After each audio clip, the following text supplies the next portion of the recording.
Hello. Welcome back to Difficultish, a podcast about South Asian narratives hosted by myself, Mashnun Munir, and my co-host, who is absent from today's episode because it is a solo episode, which is me. For any of you who like the video, subscribe to the channel. Put a comment, rate the podcast. Please do all that good stuff for me. For beverage today, I got some cold brew for my job. I work at a coffee shop in the city. For the fit breakdown, I got none of y'all asked for this. I'm sorry. For the fit breakdown, I got a little Miami sweater. From Orlando. Well, I cannot talk today. This is not a good time to record the pod. Nah, I'll get through. I'm kidding.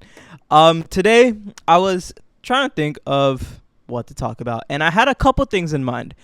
But I did want to save some of them for my own YouTube channel, my own YouTube endeavors. I have some video ideas that I've been wanting to, speak on. So I'm gonna save that for that. But for Difficultish, what I want to talk about today, get straight into it.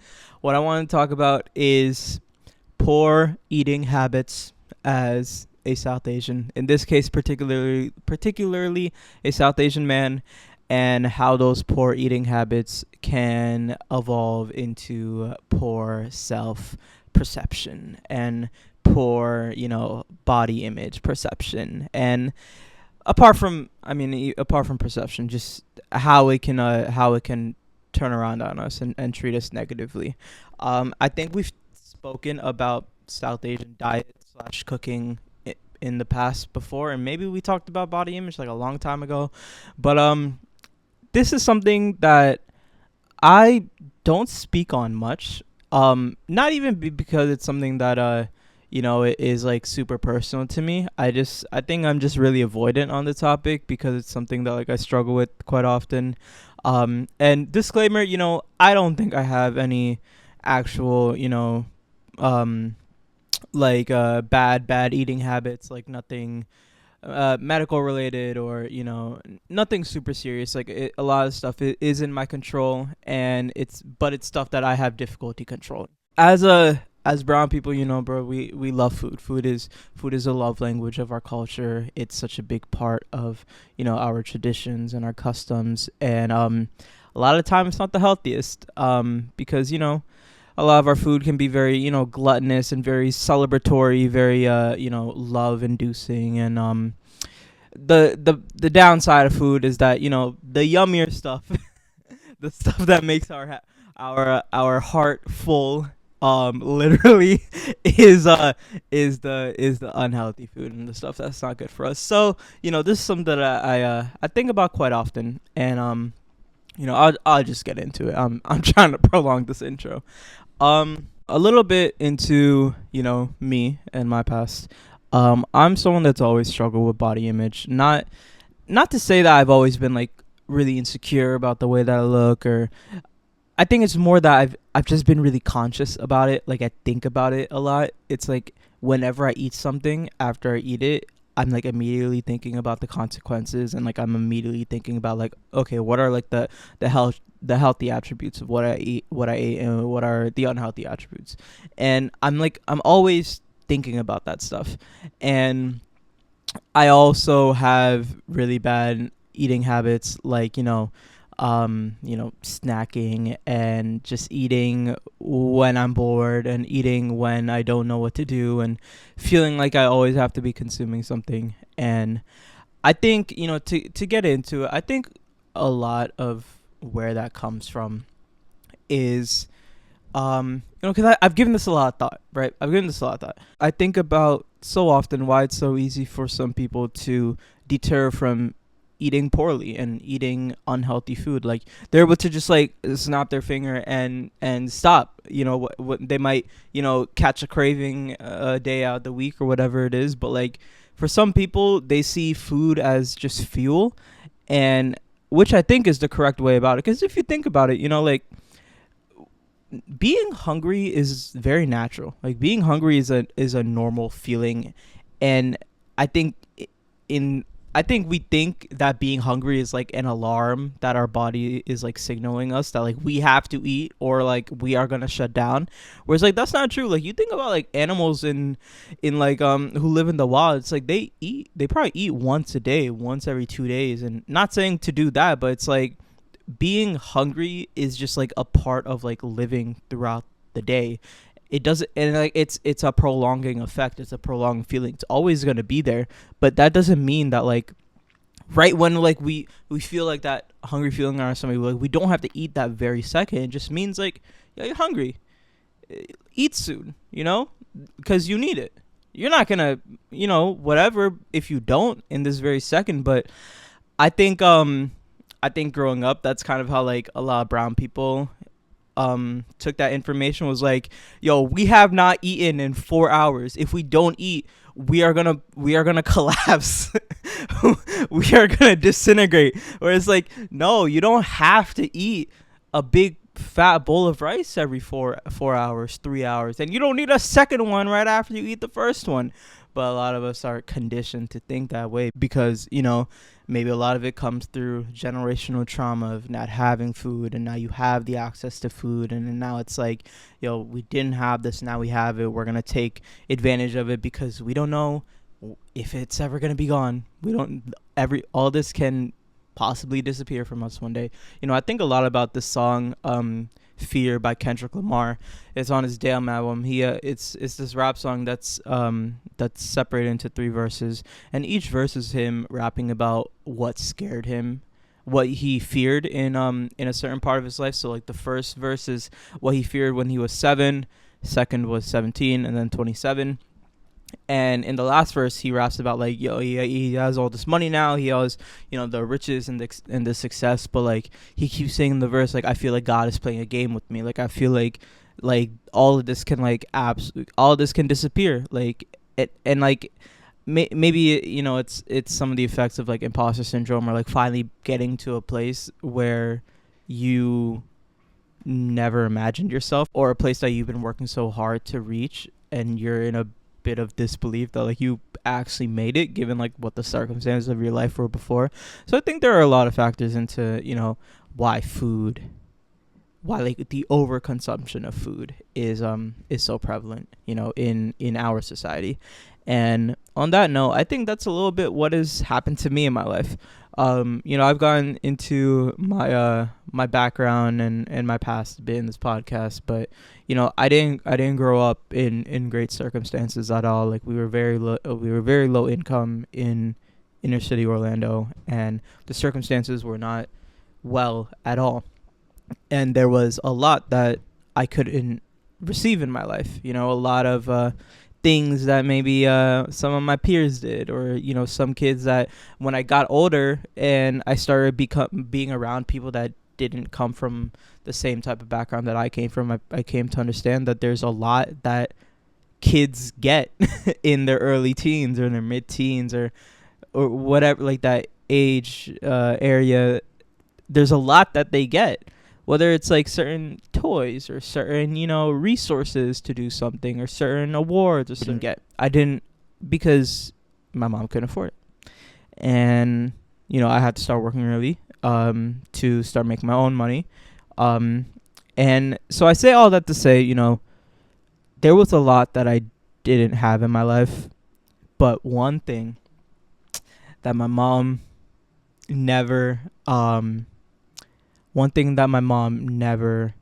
forgot about, or my mom always made sure that we had, was food on the table, was food on the plate for everyone who was in the house, regardless if I couldn't have a new Lego set or a new scooter. We always had, bhat and dal and mangsho and that type of stuff. And from a very early age, I recognized that. Like I was aware of that very early.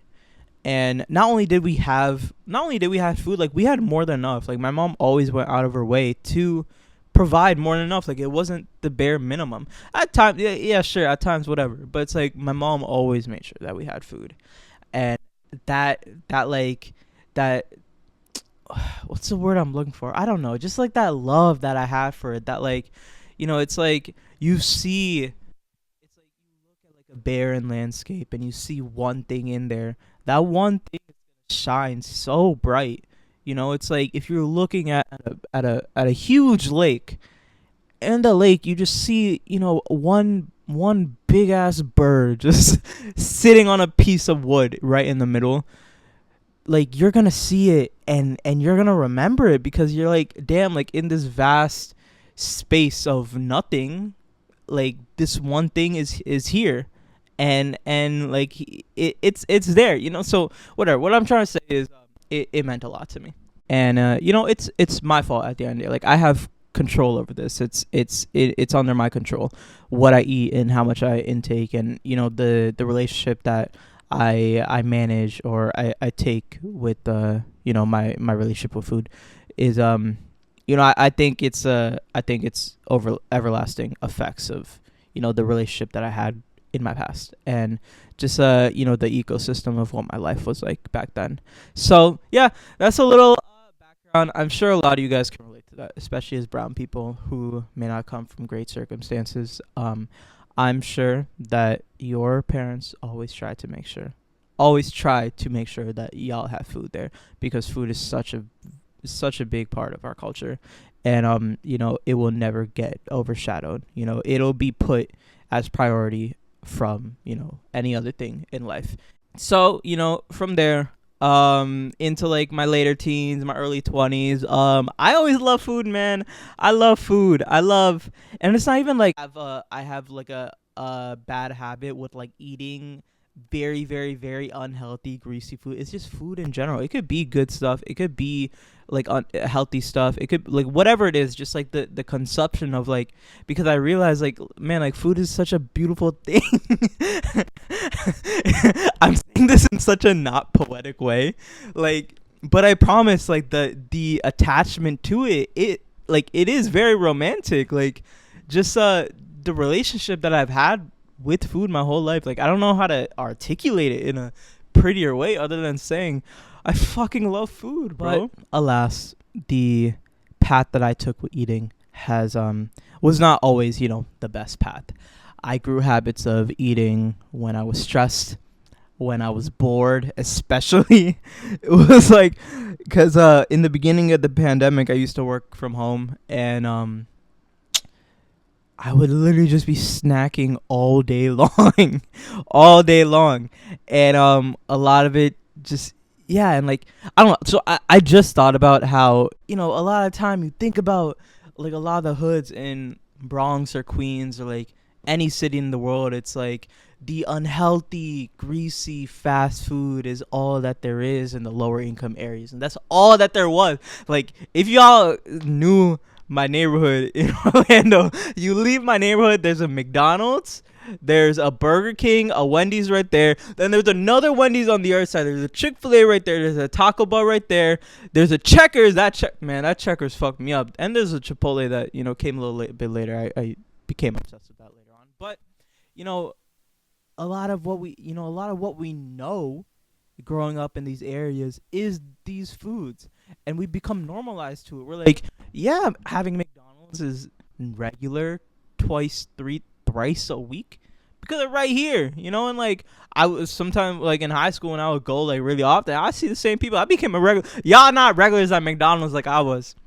Y'all are not regulars. I used to be a regular. Y'all understand. I was 16 years old walking from the bus stop to the McDonald's, getting my McChicken on Fridays because I was saving up quarters all week long for that McChicken. Y'all are not regulars. I was regulars at all these types of spots, and you realize that like that's not normal. you should not be a regular at fast food joints, but I was, because that's just all that I had around me, So whatever. I'll stop talking about my upbringing, and I want to just share some tips and some things to keep in mind as you navigate your journey with food and consumption and eating, and hopefully growing healthy eating habits. Because I also want to say, I have no idea why I did not say this earlier. This was the quintessential point of this episode. I am on a keto diet. I am on the ketogenic diet. It has been a week. So it has not been that long, but in the beginning of any diet, each day is a milestone. And I am a week in. Okay, applause, applause. Good job, mashnun. I'm a week in, or yes, a week of this recording. The ketogenic diet is just cutting out carbs, so no rice, no pasta, no grains, no tortillas, no corn, no bread, pita, none of that. Okay. I have pretty much anything else, and no sugar. Don't remind me. No sugar.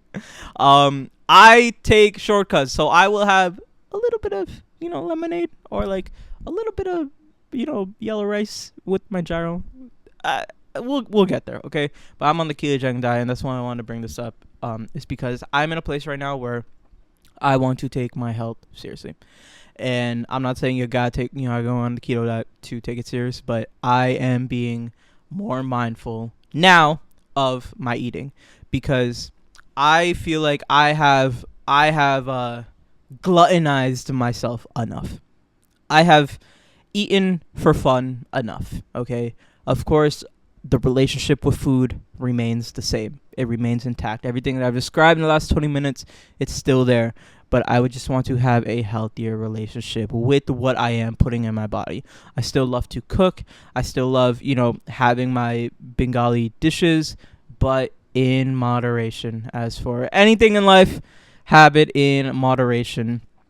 Maybe not in the beginning of like when you're starting a diet, because that might defeat the purpose. But I know once I am in a new rhythm, I will allow myself to, have a little shum every now and then, so should have said that 20 minutes ago, but anyways, we out here. Here are some tips and stuff that I have.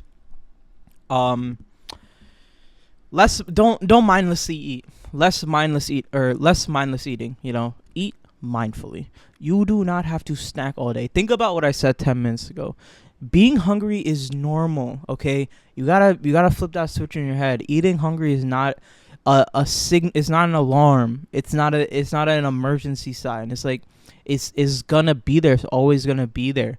But it does not mean you have to eat at that second, okay? You might want to, because you're trying to, alter the narrative of what being hungry is in your mind in the beginning. But something that I've gotten better with is like, I'm hungry now. I acknowledge it. It's cool. I'm not gonna let that disrupt, what I'm doing, or what I'm getting done in like the day. It's like, I'll get to it. I know it's there. I'll get to it. It's just like a hey, hello, type of thing. But it's not like a type of thing. Like, just take it easy, and like you'll eat eventually. But like, just recognize that it's there, and like don't take it as like a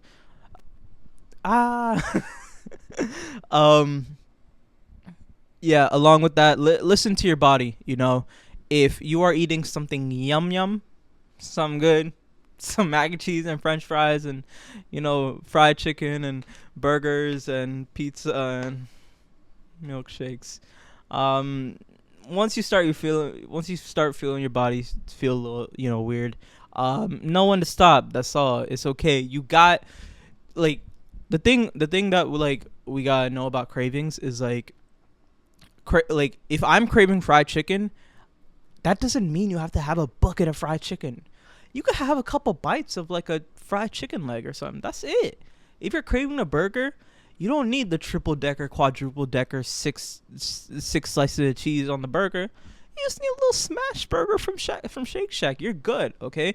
That's also something I'm trying to change about, how I comprehend cravings. It's like, I'm not comprehending the fullest extent of it. I just want a little, feel me? So, work on that too.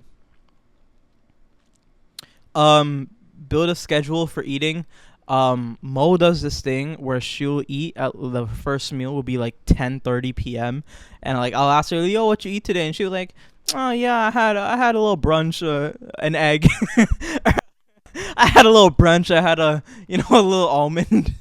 Like, have a schedule for eating. I'm not telling you to, you don't need the 3 meals a day. You don't need the big breakfast in the morning and blah blah. But it's like, like, in the morning, have a couple eggs and a little turkey sausage, or have a little protein shake, or have, some berries. I've been on a big berry. I've always loved berries, but now at night, instead of digging my hand into some honey barbecue chips, I'll dig my hand into some blackberries.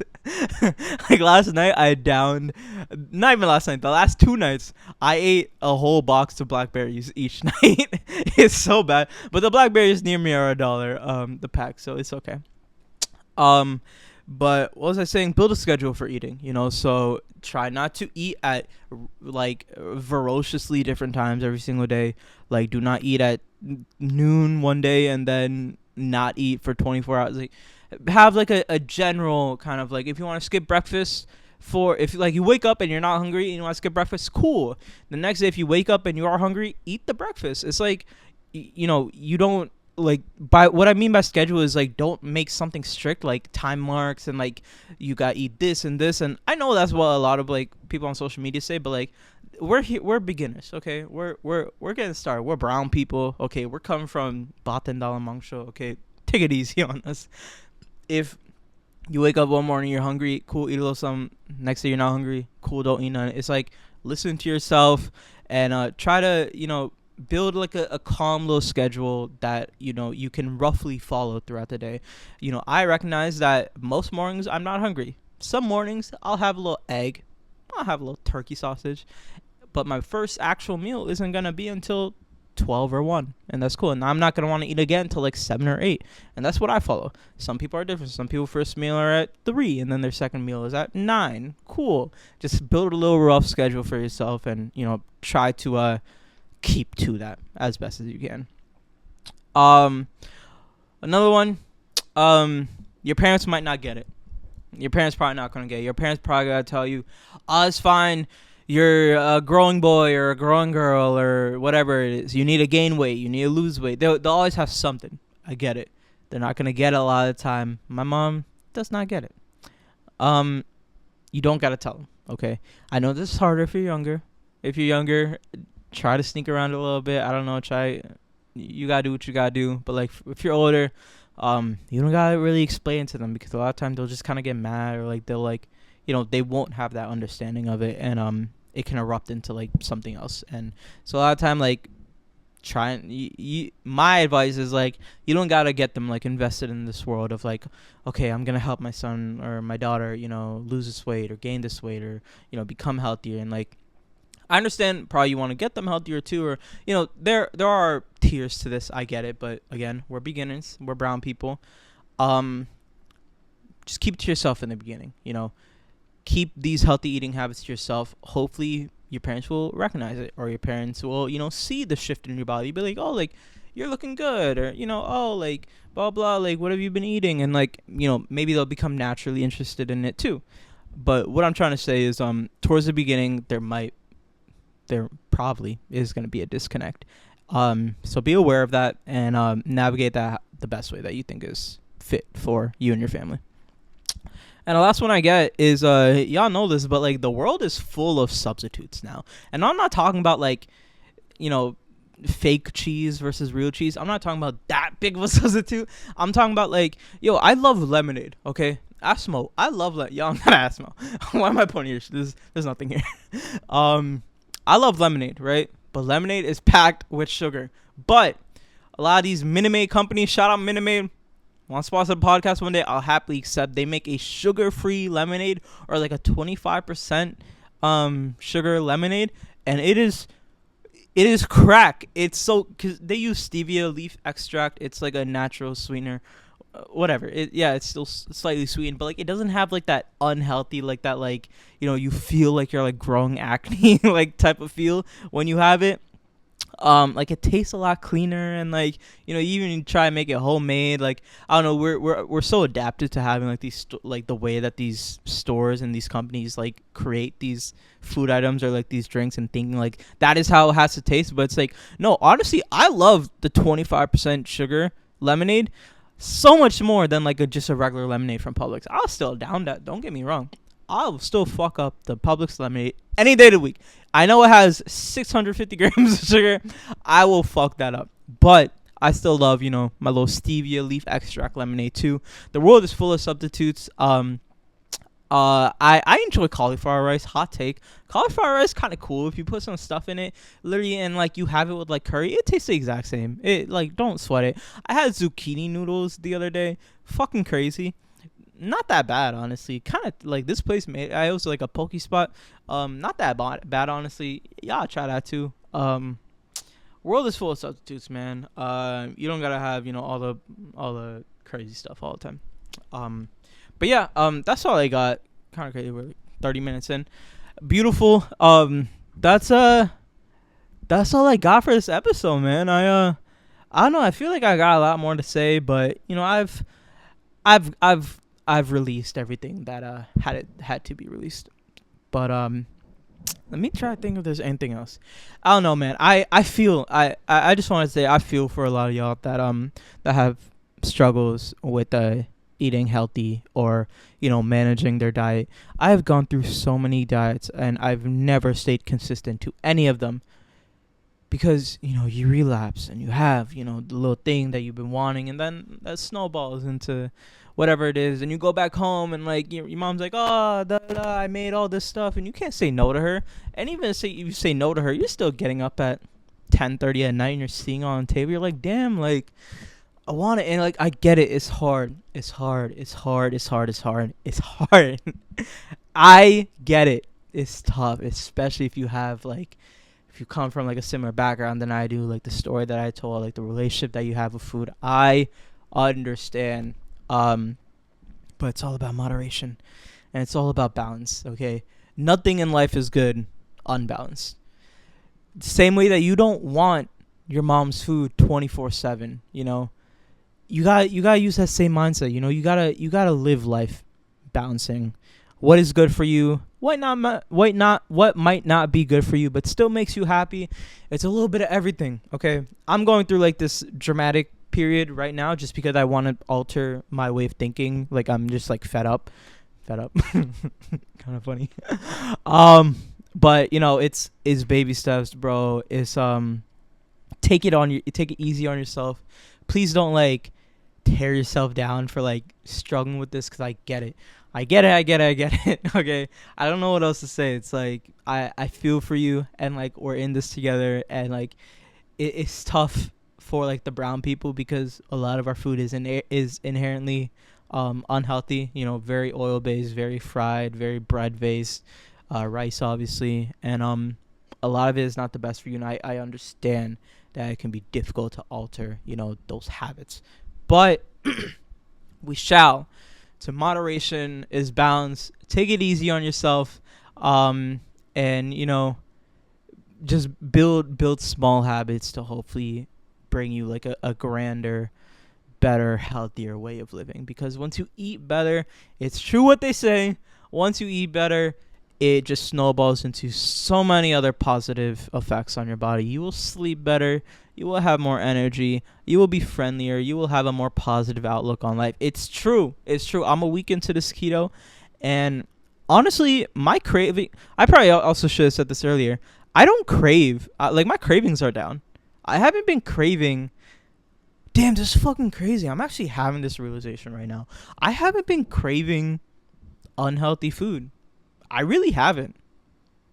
I haven't been Damn, this is kind of crazy. I should. Everything I said in the end of the episode, I should have said at the beginning. It's true what they say, man. Once you stick to it, it snowballs into many more positive effects on you and your body and your outlook on life. And you just gotta have a little bit of foresight into when you go into this diet. And obviously intertwined with this is the exercise and the being active and physically putting yourself out there. I'll save that for another one. But yeah, that's all I got for this one. Thank you so much for listening to this episode of the podcast. 10-second advice. I don't know.